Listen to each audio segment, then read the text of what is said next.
మది కోవెల కోరిన దేవతగా దివితారలు పంపిన దీవెనగా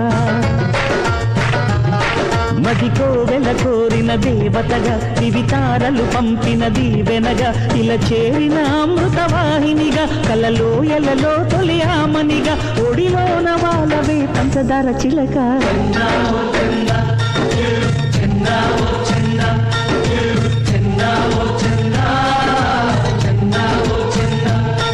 మది కోవెల కోరిన దేవతగా దివితారలు పంపిన దీవెనగా